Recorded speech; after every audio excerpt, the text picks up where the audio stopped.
Welcome to the Veterans Memorial RV Park in Randolph, Nebraska. There are 6 camping pads, 3 on each side. Although, based on what I'm seeing next door, I'm thinking maybe they're going to be expanding the park. Looks a little skimpy on the garbage collection, but over here there's rinse water and an opening for the septic system.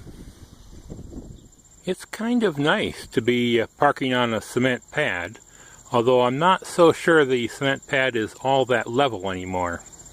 And it looks like the trees are taking over the place. Each site comes with 50, 30, and 20 amp outlets. However, when I tried to use the 30 amp outlet, it didn't work, so I had to use my 50 amp adapter. Each spot has got a shared water faucet.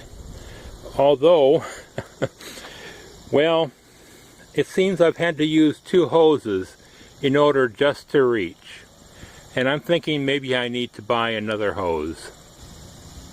This park is laid out as narrow and long, and they got a turnaround in the back here.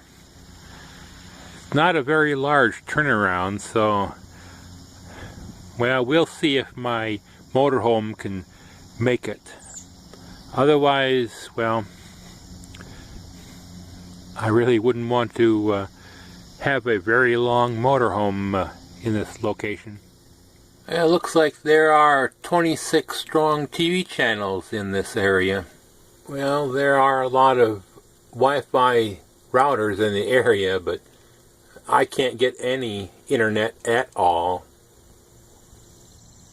The thing about Veterans Memorial Park here in Randolph, Nebraska is you'd never really know the place existed unless, well, you knew it existed. The only sign that lets you know this place exists is essentially a RV park sign off of Main Street.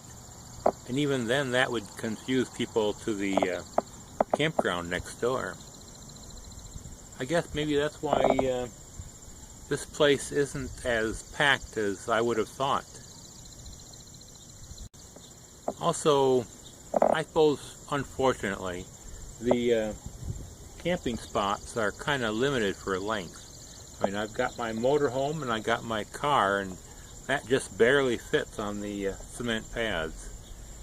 Class A would have a little bit of difficulty getting into this place, and they're pulling a car. That would be really difficult. Well, like most small towns in Nebraska, the place has got some activity during the day, but at night things tend to quiet down quite a bit. And like a lot of small towns, resources are kind of limited. They've got a couple of nice hardware stores in town, and they've got a small grocery store.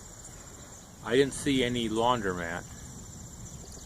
And of course they got gas station up on the main highway. But that's pretty much it. Although, if you're looking for a place to get away from it all, this is it. I'm going to keep this place on my list of places to stop at when I'm traveling to this part of Nebraska. And I'm probably going to stop here again sometime. And depending on how the expansion goes, if it's really an expansion, I don't know yet, I'll keep this as a medium recommend. Not a high recommend because it is kind of a small park, but it's definitely a place to consider.